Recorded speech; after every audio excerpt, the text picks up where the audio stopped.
días. Continuamos con la serie de ponencias y conferencias. Voy a presentar al siguiente ponente.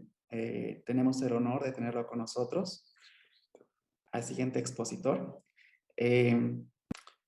Su nombre es profesor Juan Tirao. Es licenciado en matemáticas por la Universidad Nacional de Córdoba en 1964. Tiene PhD por la Universidad de California, Berkeley, en 1970. Es profesor titular emérito de la UNC e investigador superior emérito del Consejo Nacional de Investigaciones Científicas y Técnicas de Argentina. Y además es expresidente de la Academia Nacional de Ciencias. Estimadísimo profesor, por favor, comienza su ponencia. Perdón, un segundo. El doctor Santiago Sologuren quiere dar algunas palabras. Juan, como siempre, un gran placer verte. Igualmente. Y ya va a haber oportunidades para que estemos nuevamente juntos. Ahora estamos a distancia, te veo, pero no te puedo abrazar. Y ya estaremos juntos y muchas gracias por tu intervención. Exactamente. Ante todo, Santiago Sologuren, muchísimas gracias por la invitación a participar una vez más de este 22º Congreso Matemático Boliviano. Es para mí un gusto muy, muy grande estar nuevamente ante ustedes y tener la oportunidad de verlo, por lo menos a Emilio Luis, que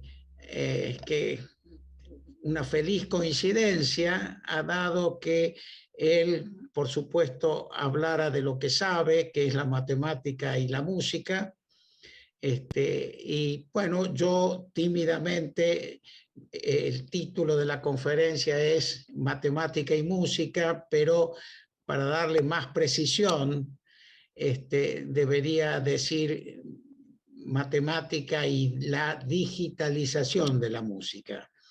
Claramente yo lamentablemente no sé nada de música, sé algo de matemática, pero voy a hacer un esfuerzo por tratar de dar una idea de cómo se lleva el sonido a un dispositivo electromagnético para grabarla.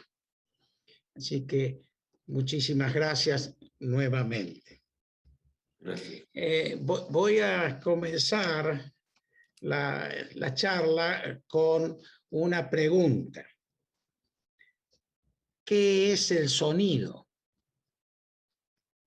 El sonido es un tipo de ola. Las olas en el mar son ondulaciones de la superficie del agua. La luz es una ola en el campo electromagnético. Y el sonido es una ola en la densidad del aire.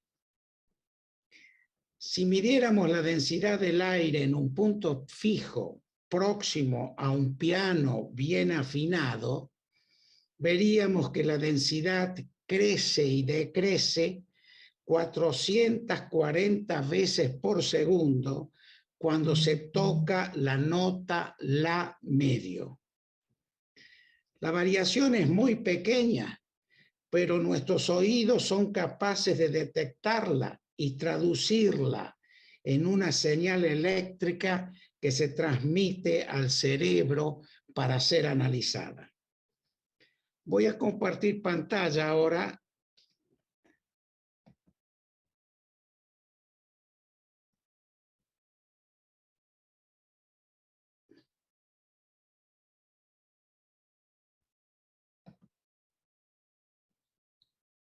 Si me esperan un segundito.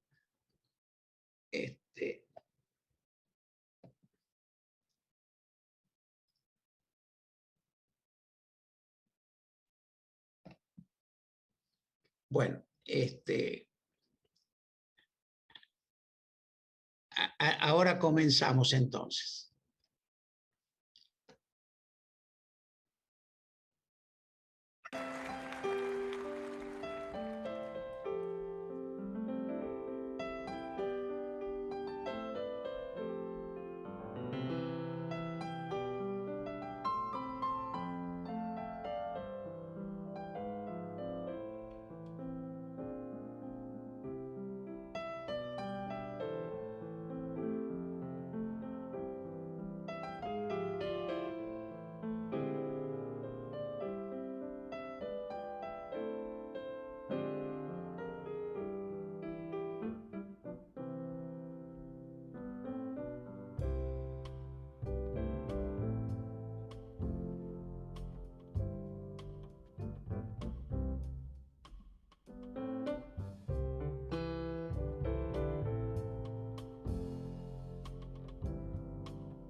Bueno, espero que hayan podido escuchar este fragmento de No Woman, No Cry, de Bob Marley, interpretada por Monty Alexander y la Harlem Kingston Express Band.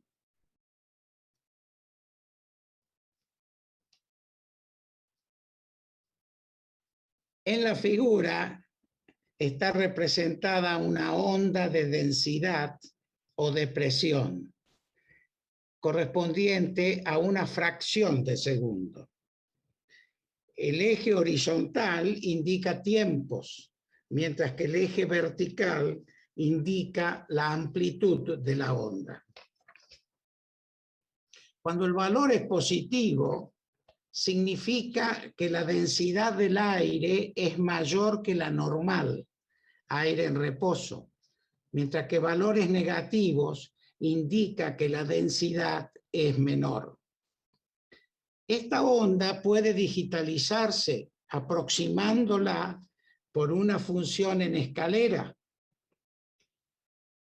En cada intervalo pequeño de segundo se toma el promedio de los valores de la onda sobre ese intervalo de tiempo.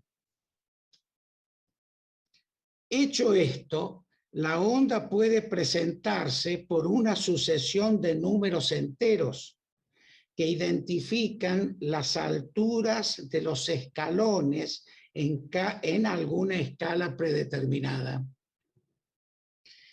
Para grabar una onda de sonido en un soporte electromagnético, se la corta en 44.100 partes por segundo y la intensidad de cada una de ellas se la identifica con un entero de 16 bits. Recordemos, 2 a la 16 es 65.536. Esas son las posibilidades de alturas de la onda. Recordemos que en la representación binaria de los números se utilizan dos dígitos, 0 y 1.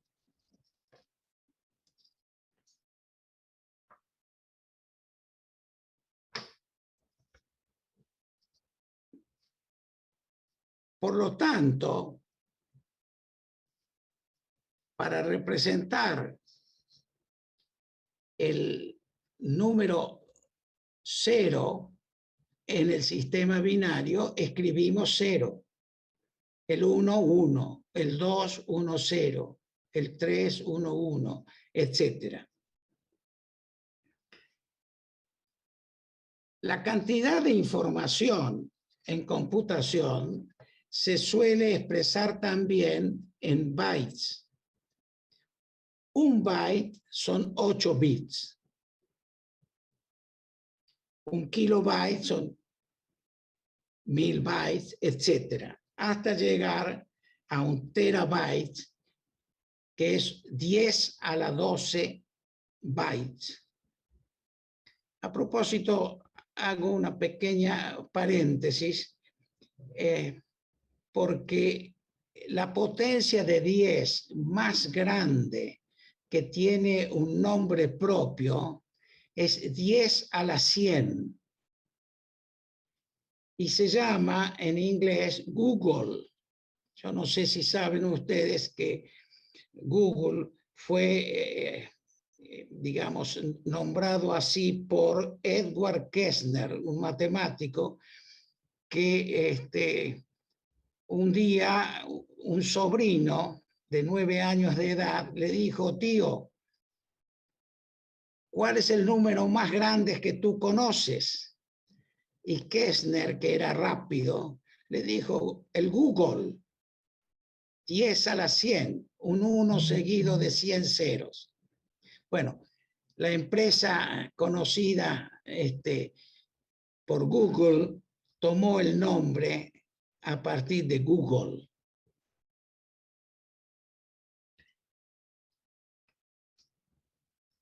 Si recordamos que el sonido se suele grabar en estéreo, vemos que para guardar un segundo de música necesitamos 44.100 por 16 por 2. Esos son 1.411.200 bits.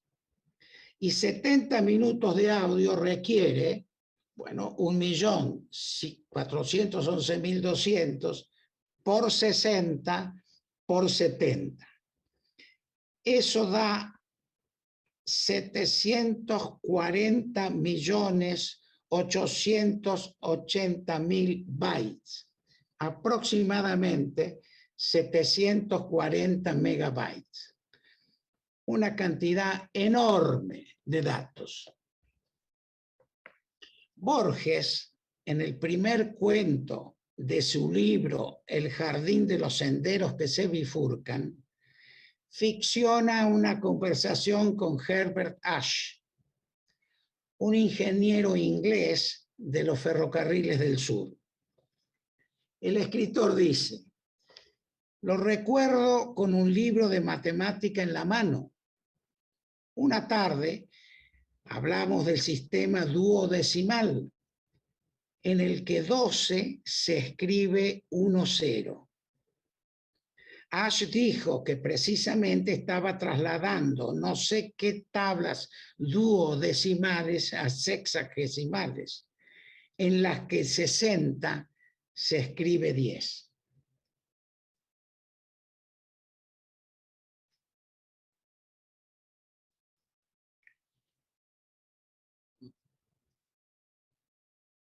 Veamos un poquito de la escala musical, con perdón de los entendidos.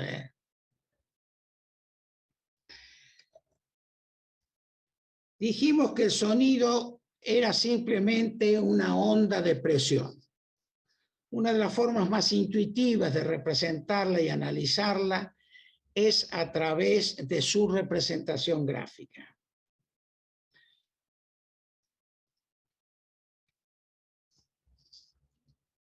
En la siguiente figura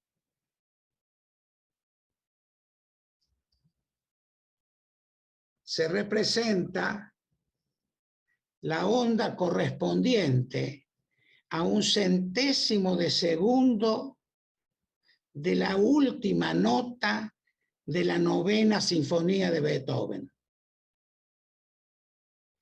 Dos propiedades matemáticas de esta onda están relacionadas a cómo la percibimos como sonido. La frecuencia de la onda está relacionada con el tono del sonido, mientras que la amplitud de la onda está relacionada con el volumen. Las voces femeninas normalmente están caracterizadas por frecuencias más altas que las de las voces masculinas.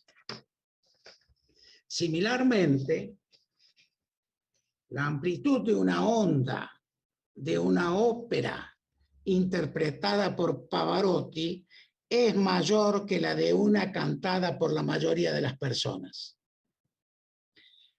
Trataremos ahora de ahondar en la relación entre frecuencia y tono. Sabemos que en el teclado de un piano, las notas más graves están a la izquierda, mientras que las agudas están a la derecha. La frecuencia se mide en hertz. Un hertz es igual a un ciclo por segundo. Allí en la figura vemos un teclado de un piano moderno, donde están indicadas las frecuencias abajo de las distintas re y la. Allí podrán ver en la primera fila de las hertz, podrán detectar, por ejemplo, el la medio que vibra a 440 hertz, a la derecha del centro del piano. La escala occidental consiste de 12 notas distintas. En las teclas blancas hallamos las notas do, re, mi, fa, sol, la, si, mientras en las negras están los semitonos re, mi, sol, la, si, bemol, y do, re, fa, sol, la sostenidas.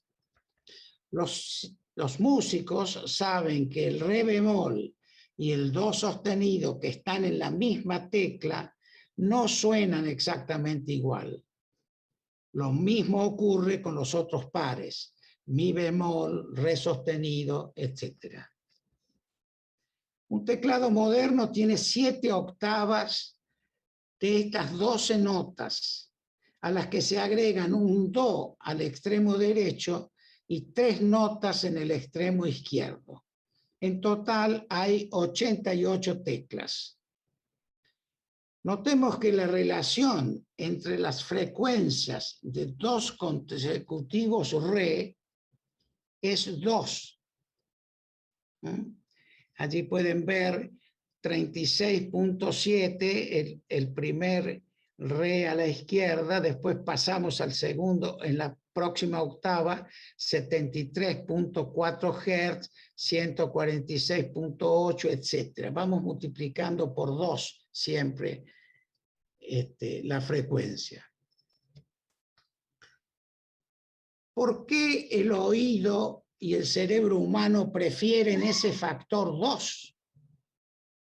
Ni la física ni la matemática pueden dar respuesta a esta pregunta. Esta preferencia por las potencias de 2 es sorprendente. Más sorprendente aún es que el oído y cerebro hayan igualmente agradable una potencia de 3. ¿Podemos determinar la frecuencia de todas las notas de un teclado moderno? Aún no, pues debemos especificar la frecuencia de una nota y a partir de allí podremos determinar la frecuencia de todas. Por más de un siglo se ha afinado la primera la a la derecha del centro del teclado en 440 Hz. Ya que hay 12 notas en una octava y la relación de frecuencias entre 2 notas consecutivas debe ser la misma, la frecuencia debe multiplicarse de una nota a la siguiente por raíz 12 de 2. Por ejemplo, la frecuencia de la mi inmediatamente a la derecha de la la, que vibra a 440 Hz, debe ser raíz 12 de 2 a la séptima por 440.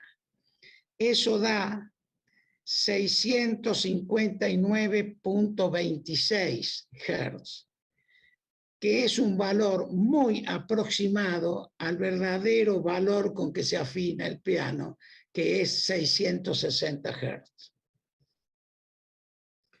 Cualquier desviación de estas relaciones agradables entre frecuencias, aún mínimas, son percibidas por los músicos experimentados. Ahora vamos a hacer una introducción elemental a el análisis de Fourier. Abundan en la naturaleza los fenómenos periódicos: el latido del corazón, la rotación y la traslación de la Tierra, las olas del mar, las vibraciones.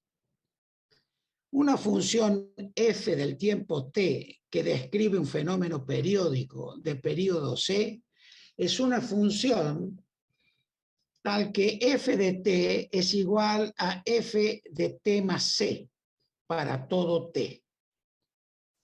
Veamos un ejemplo.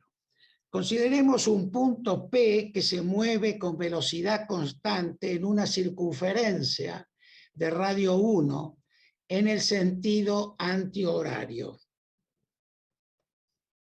Si la velocidad es 1 y P está en el punto 1 para t igual a 0, Entonces t coincide con la longitud del arco recorrido. En particular, para t igual a 2pi, habrá completado una vuelta.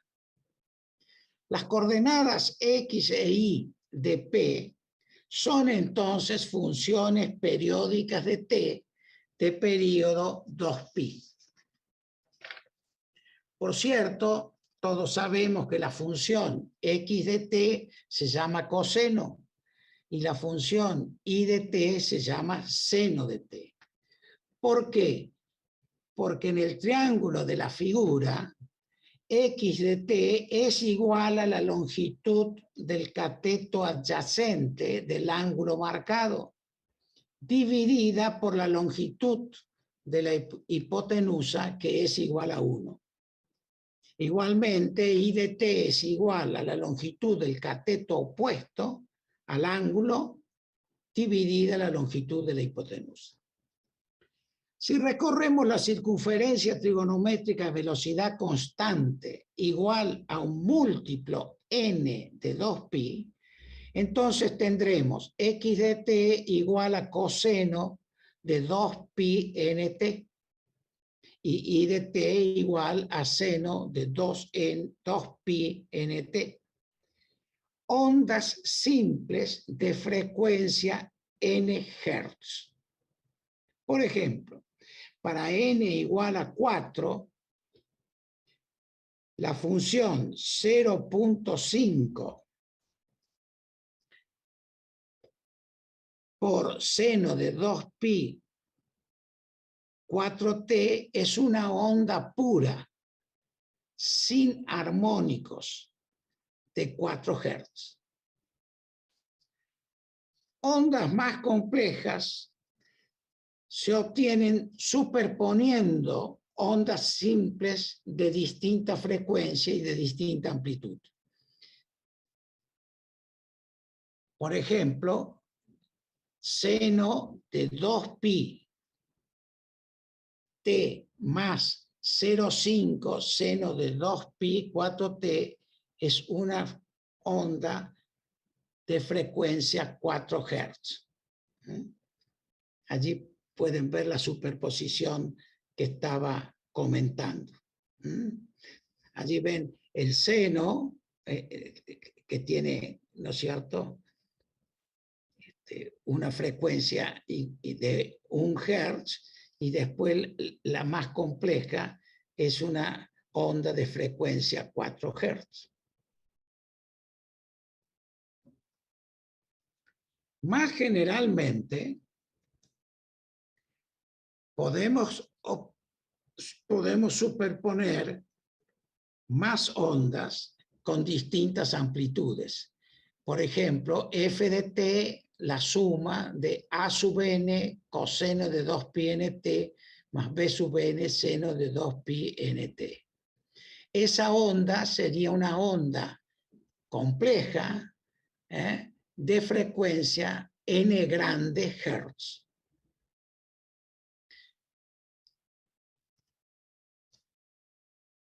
Si escucháramos la onda f de t, podríamos calcular los coeficientes de Fourier a sub n y b sub n. Para ello debemos recurrir a la noción de integral de una función.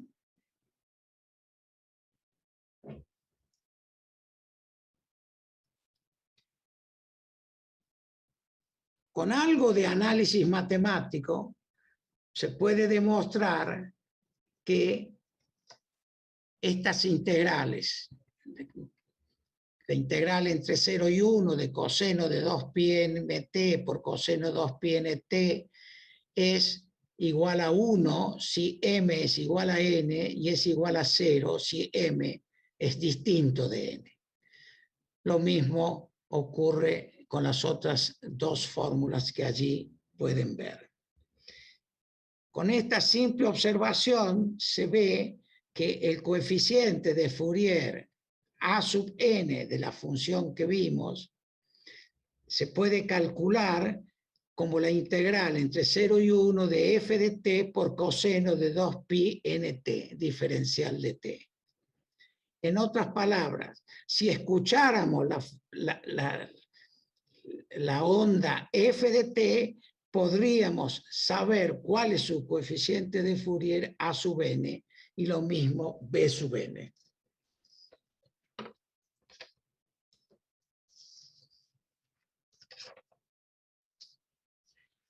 El análisis de Fourier no solo permite extraer la intensidad de las frecuencias de una onda. En efecto, el siguiente teorema de Dirichlet nos dice que los coeficientes a sub n y b sub n permiten reconstruir la onda.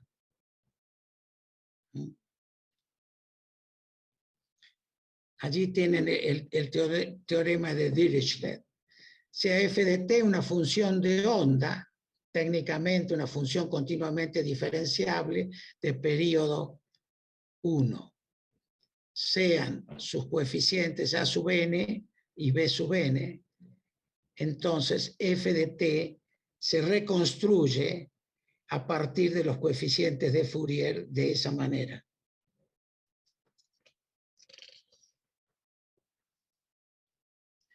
La digitalización de una onda sobre un intervalo de 1 segundo toma y guarda los 44.100 valores enteros f sub i de la función en escalera que la aproxima. Y para reconstruirla se aproximan los coeficientes de Fourier de f de t de esa manera. A mayúscula sub n es el coeficiente de Fourier aproximado, cuando se ha dividido el intervalo de tiempo de 1 segundo en n partes. En la realidad, el n grande que se toma es 44.100. Con esos coeficientes aproximados, se construye la aproximación f grande sub t. Allí pueden ver que la reconstrucción de la onda f de t por su aproximación f grande de t, allí aparecen prácticamente superpuestas en la imagen. Una es la verdadera onda y la otra es la aproximación que se consigue al dividir en 44.100 partes el segundo.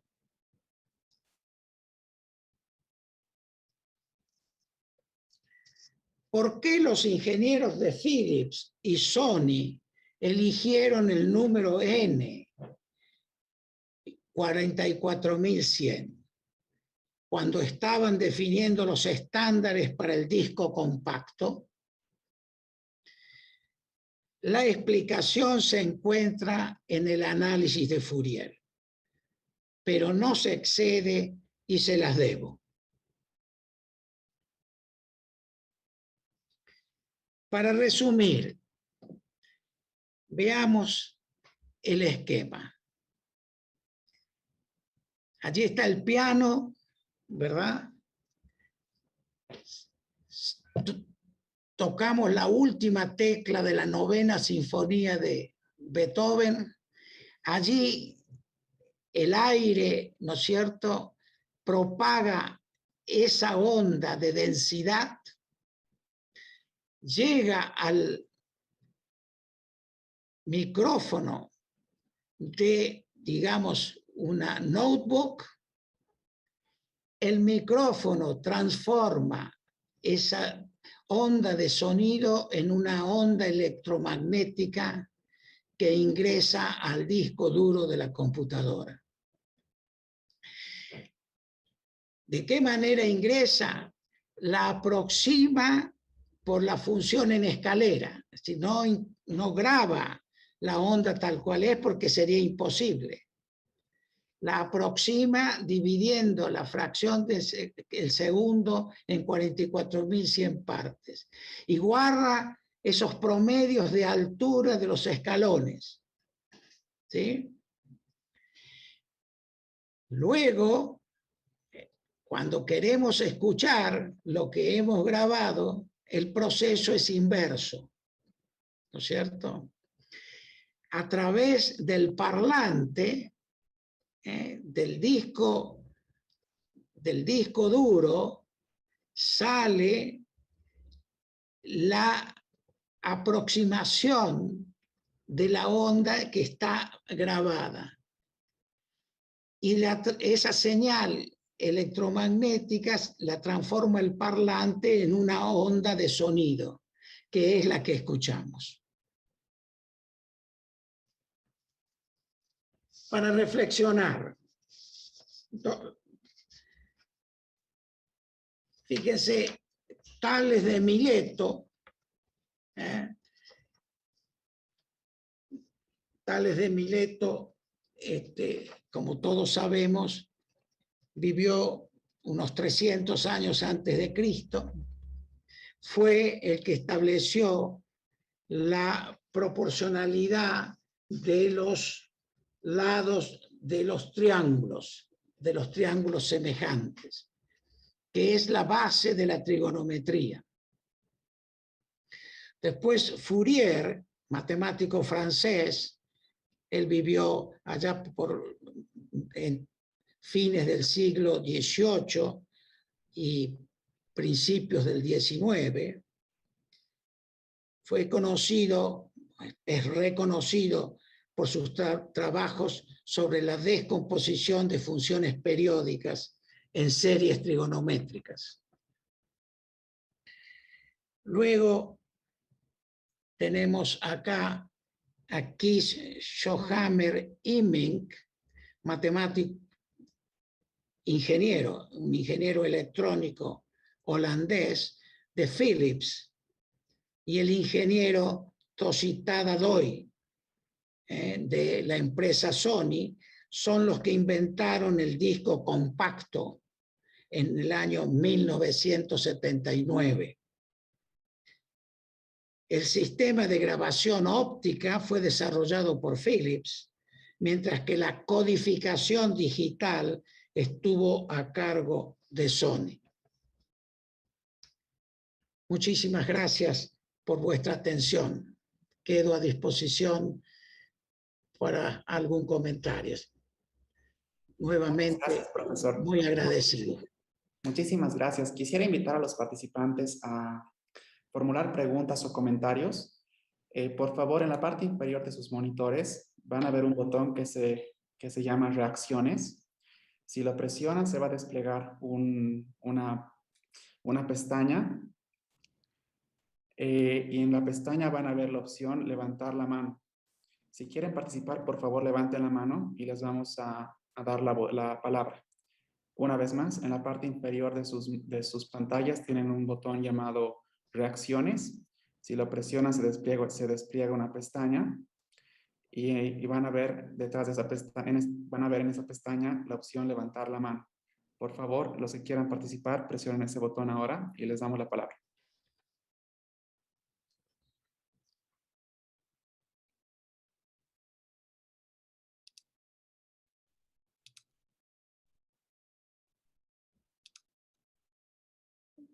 Muchas gracias, Paola Torres. Por favor, activa tu micrófono y comparte tu comentario o pregunta con nosotros.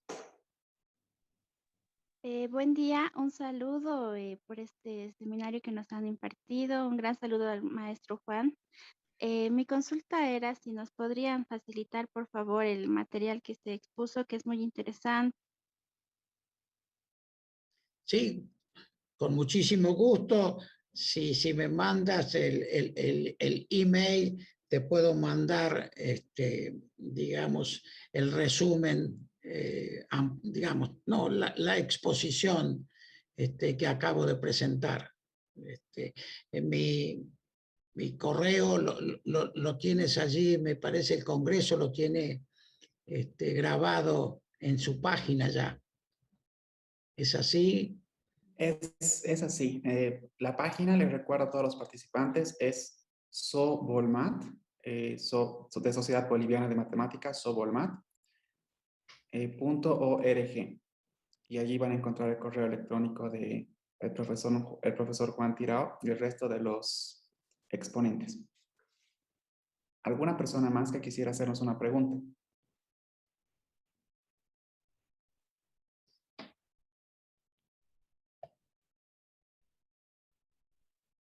Doctor, creo que no tenemos más preguntas. Fue una exposición fascinante, para mí por lo menos, yo creo que para todos. Le agradezco muchísimo. No sé si quiere decirnos algo más o despedirse.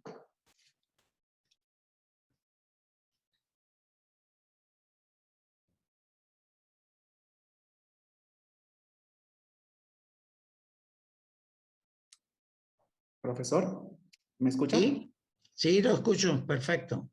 Bien, me parece Bueno, les agradezco nuevamente a todos por la atención y espero que haya podido dejarles una idea de qué está detrás del proceso de grabación de la música, ¿no? O de cualquier otra grabación de sonido, ¿no? Fue una exposición fascinante, le felicito y le agradezco mucho por habernos acompañado. Fue un honor tenerle con nosotros. Muchísimas gracias. Gracias a ustedes. Perdón, hay una persona que quiere hacer una pregunta, que es Claudia Lorena Pérez. Por favor, comparte tu audio y haz la pregunta. No, simplemente agradecer. Muchas gracias al doctor. Realmente todo lo impartido me sirve de mucho. Voy a darlo a conocer justamente con mis estudiantes.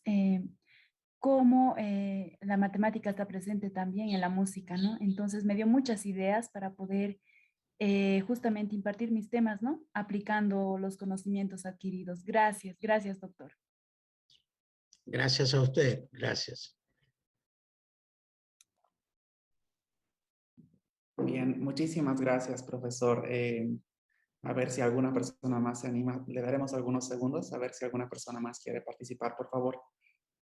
Una vez más les recuerdo, para participar, por favor presionen el botón reacciones que está debajo.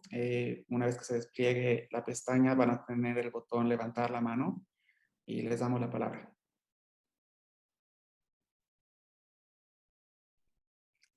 Me parece que no hay más. Muchísimas gracias, profesor. Muchísimas gracias. Que tenga un día muy bueno. Muy bien, buenas tardes. Hasta luego. Hasta luego.